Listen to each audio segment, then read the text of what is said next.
Hi hello అందరికీ నమస్కారం. నేను మీ ఆదిత్య. మినీ కురుక్షేత్రానికి సర్వం సిద్ధమైంది. అసెంబ్లీ ఎన్నికల నగారా మోగింది. నవంబర్ 30న పోలింగ్ జరుగుతుందని ప్రకటించారు. ఒకే విడతలో తెలంగాణలో ఎన్నికలు జరగనున్నాయి. నోటిఫికేషన్ నవంబర్ 3న రానుందని వెల్లడించారు. నామినేషన్లకు చివరి తేదీ నవంబర్ 10గా తెలిపారు. పరిశీలన నవంబర్ 13 ఉంటుందని వివరించారు. ఇక నామినేషన్ల ఉపసంహరణ తేదీ నవంబర్ 15 ఉంటుందని తెలియజేయడం జరిగింది. ఎన్నికల కౌంటింగ్ డిసెంబర్ 3న ఉంటుందని చెప్పారు. ఇక కొత్తగా యువతరం అధికంగా ఓటర్లు నమోదు చేసుకున్నారు. ఈ ఎన్నికల్లో వృద్ధులు ఇంటి నుండి ఓటు వేసే అవకాశం కల్పించింది. ఈ షెడ్యూల్ ప్రకటన సందర్భంగా కేంద్ర ఎన్నికల సంఘం ప్రధాన అధికారి రాజీవ్ కుమార్ పోస్టల్ బ్యాలెట్ కి సంబంధించిన కీలక ప్రకటన చేశారు. పోస్టల్ బ్యాలెట్ విధానంలో ఓటు వేసేవారు కూడా పోలింగ్ రోజునే ఓటు వేయాలని తెలిపారు.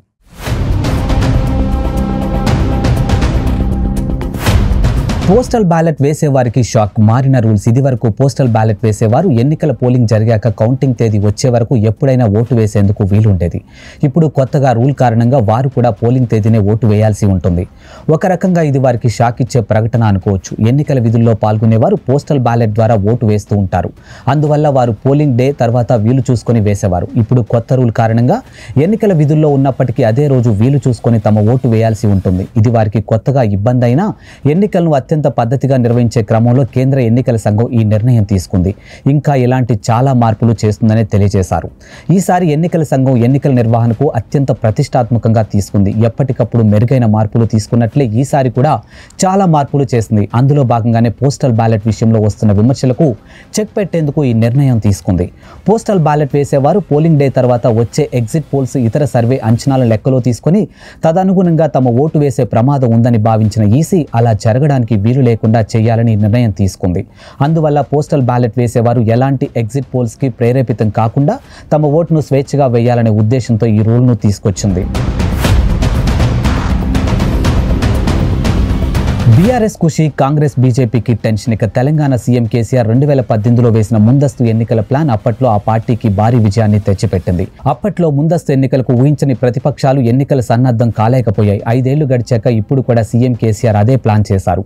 బీఆర్ఎస్ పార్టీ ముందుగానే 119 అసెంబ్లీ స్థానాల్లో 115 సీట్లను అభ్యర్థులను ప్రకటించేసింది. దాంతో నెల నుంచి ఆ పార్టీ అభ్యర్థులు జిల్లాలోకి వెళ్లిపోయి ఎన్నికల ప్రచారం, కార్యకర్తల సమీకరణ, ప్రజలతో టచ్లో ఉన్నారు. ఇక కాంగ్రెస్ బీజేపీలో ఆ పరిస్థితి లేదు. గత పొరపాట్లనే ఇప్పుడు ఆ పార్టీలు చేస్తున్నాయని తెలుస్తూ ఉంది.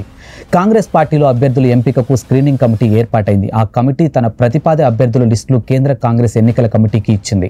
ఆ కమిటీ ఒకేసారి అందరూ అభ్యర్థులను ప్రకటించాలన్న ఆలోచన రావడంతో అభ్యర్థుల ప్రకటన ఒకంత ఆలస్యం అయ్యేలా కనిపిస్తుందని తెలుస్తుంది. అయితే దాదాపు 70 మంది అభ్యర్థుల పేర్లు ఆల్రెడీ ఖరారైపోయాయని వెల్లడించారు.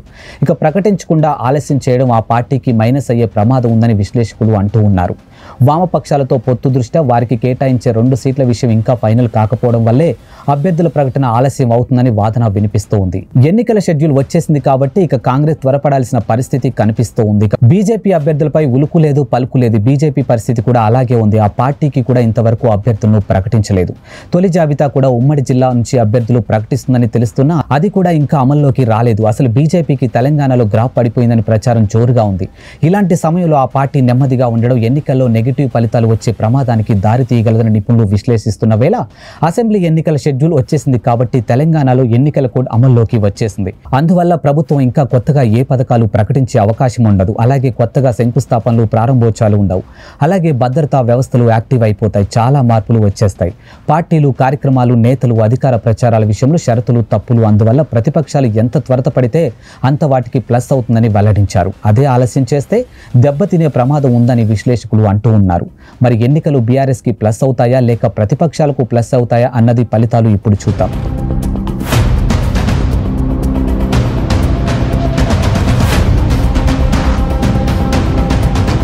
దూకుడు పెంచిన మంత్రి హరీష్ రావు. ఉమ్మడి జిల్లాలో బీఆర్ఎస్ దూకుడు పెంచేసింది. ఇక సుడిగాడి పర్యటనలో జనరంజకంగా ప్రకటనలతో జోరుగా సుడిగాలి పర్యటనలు చేస్తున్నారు మంత్రి హరీష్ రావు. కాంగ్రెస్, బీజేపీ నేతలు కౌంటర్ ఇస్తూ క్యాడర్లో జోషు పెంచుతున్నారు. ఎన్నికల టైం దగ్గర పడుతున్న వేళ తెలంగాణ పాలిటిక్స్ హీట్ ఎక్కాయి. ఇక బీఆర్ఎస్, కాంగ్రెస్, బీజేపీలు పలు కార్యక్రమాల్లో దూకుడు పెంచాయి.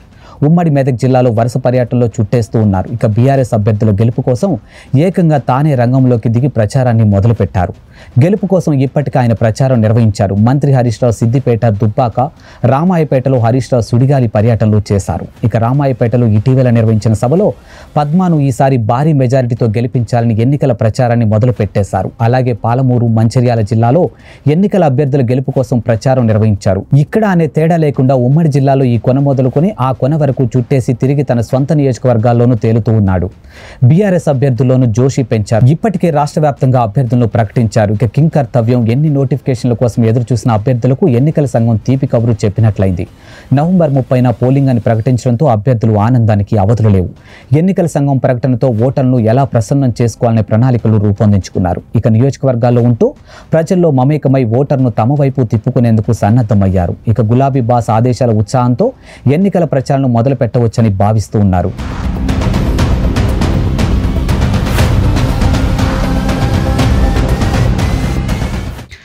ఎన్నికల సమయం దగ్గర పడుతుంది. ఈ నేపథ్యంలో జిల్లా అధికార యంత్రాంగం అప్రమత్తమైంది. ఎన్నికల వేళ డబ్బు, మద్యం ఓటర్లను ప్రభావితం చేసేందుకు పంచే వస్తు సామగ్రి అక్రమ రవాణాకు చెక్ పెట్టేందుకు జిల్లా అధికారులు కదిలారు. పోలీస్ రవాణా, ఎక్సైజ్, రెవెన్యూ శాఖల సమన్వయంతో జిల్లా వ్యాప్తంగా 7 చెక్ పోస్టులను ఏర్పాటు చేశారు. ఇక్కడ నిరంతరం తనిఖీలు నిర్వహించేలా సిబ్బందిని కూడా ఏర్పాటు చేశారు. 24 గంటలు 3 షిఫ్ట్లో నిరంతరం విధులు నిర్వహించేలా చర్యలు చేపట్టారు. అక్రమ రవాణాలకు పూర్తిగా అడ్డుకట్ట పడేలా చర్యలు తీసుకుంటున్నామని వెల్లడించారు.